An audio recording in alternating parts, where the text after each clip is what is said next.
7. Chapter. On a sunny day, it was hard to see how far the Lehman Brothers office tower extended into the sky.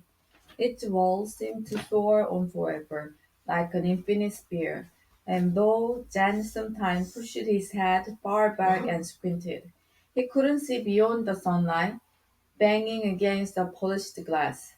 But on a cloudy day, like the day he finally met Clark's secretary Leah in person, he could see all the way to the top, even without sun's rain falling on it. The building glimmered, and Lehman Brothers stood legal and proud, like a prince of the street. Leah had called him around noon, saying he needed to drive back to Lehman from wherever he was. Clark had forgotten an important folder in the car and needed it for a 3 o'clock meeting. No, I will meet you downstairs, she said after Jan offered to bring it upstairs. Clark's going crazy today and I could use some air, she whispered. She arrived downstairs while he was leaning against the car with the folder in his hands. He had expected her to be small, tiny, even based on her high-pitched, honeyed voice and girly manner in which she sometimes giggled at banal things he said. But she was wide and round, like some of the people he'd seen when he landed at New York, big and flashy humans who had made him wonder if America was a country of large people. In limp, there were perhaps two peoples of that size in a neighborhood of 100.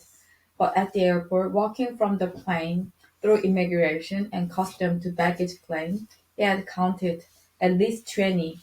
Leah wasn't as plump as the largest of the women he'd seen that day, but she was tall, a head above most of the women standing in front of the building. She walked toward him, waving and smiling, dressed in a lime green sweater and red pants, sporting a curly bob that reminded him of the crazy wig Nanny wore wherever Patu didn't have time to braid her hair. So good to finally meet you, Leah chanted, a voice even more sugary than on the phone. Her lipstick matched her pants, and her round face had at least half a dozen layers of makeup, which were woefully failing in concealing the deep lines circling her mouth. Me too, Leah, Jen said, smiling back and handing her the folder. I was wondering if you were going to know it was me. Of course I was going to know it was you, Leah said. You look very African. And I mean that in the nicest way, honey. Most Americans can tell Africans from Islanders, but I can speak out an African from a Jamaican any day. I just know these things. Jan chuckled nervously and said nothing, waiting for Leah to say goodbye and leave, which she didn't. What was she going to say next? He thought. She seemed nice, but she was most likely one of those American women whose knowledge of Africa was based largely on movies and National Geographic and third-hand information from someone who knew someone who had been to somewhere on the continent, usually Kenya or South Africa.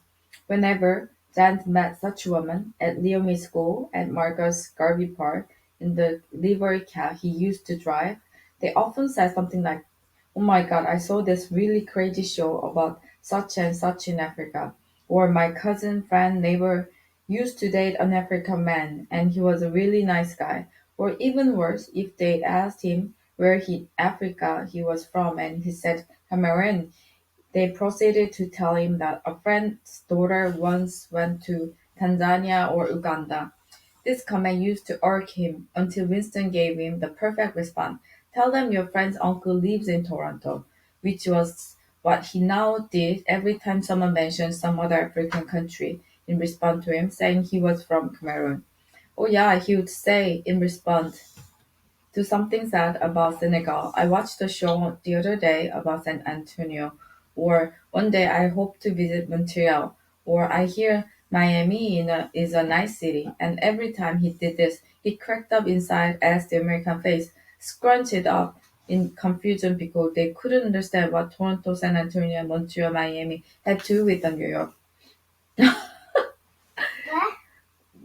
It made me funny. It is funny sentence. So how do you like working the Clark? Leah asked, wisely skipping all the question about Africa. I like it very much, Stan replied. He is a good man.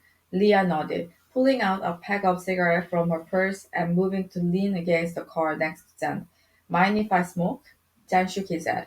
He is a good man to work for, Leah said, puffing out a straight line of smoke. He's got his bad days when he gets on my nerves and I just want to throw him out the window. Otherwise, I've got no complaints. He's treated me very well. Never thought about leaving him.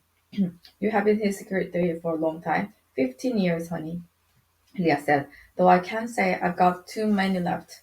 With the way this company is growing, the whole place is a big stinky mess. Jen nodded and looked toward the building entrance.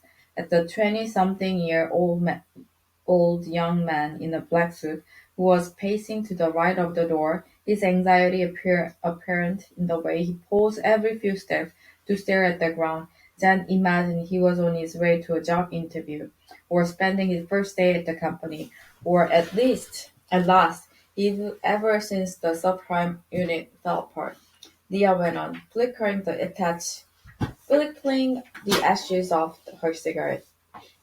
Everyone's been nervous like crazy, and I hate being nervous. Life's much too short. Jan thought about asking her what the subprime unit was and why it had fallen apart, but decided it was best not to ask about things he most certainly wouldn't understand, even if someone illustrated it to him with pictures. I see how busy Mr. Edward is, he said instead. Oh, everyone's busy, Leah said. But Clark and his friend up there, they don't have any reason to be nervous. When it's time to lay off people, do you think they're the ones who will be going? No, honey, it will be us, the little people. That's why some people are already sending out resumes. I don't blame them. You can ever trust these people. I do not think Mr. Ezra will let you go anywhere, Leah. You are his right-hand woman. Leah laughed. You're sweet, she said, smiling and revealing neatly already smoke-stained teeth. But no, I don't think it will be his decision. And you know what? I don't give a damn. I can't lose sleep over this company. Everyone's gossiping, talking about stock prices going down, profit going down, all kinds of stinky things happening in the back boardroom. But the top guys won't tell us a squat. They're lying to us that everything's gonna be fine. But I see Clark's email sometimes, and well, pardon mon français, but there's a lot of dirty shit they're hiding. I'm sorry to hear it, Leah. Oh, I'm sorry too, honey, she said, struggling and pulling another cigarette from her purse. And you know the worst part, she went on, moving closer to Jan and lowering her voice. One of the VP I'm friendly with told me there's talk that there may be some unknown type stuff going on too. Unknown? Janda asked, shifting his head to let Leah's smoke sail by. Yeah, unknown. Who was that, Leah? Who? This person unknown. I don't know who he was. Leah burst out laughing. She laughed so hard, Jan feared she was going to choke on her smoke. Oh, honey, she said, still laughing. You really just came to this country, huh? Jan laughed back, embarrassed and amused all at once. Maybe it's best you don't know what unknown was or what they did, Leah said. But I would like to know, Jen asked. I think I have heard those names somewhere, but I do not know what they did.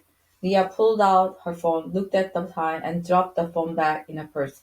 They cooked books, honey, she said to Jen. They cooked the books? Yeah, she said, her lips quivering in an attempt to suppress her laughter. They cooked their books. Jan nodded for a few seconds, opened his mouth to say something, shut it, opened again, shut it again, and then shook his head. I do not think I should ask any more questions, Leah, he finally said, and they both burst out laughing in unison. Hold on.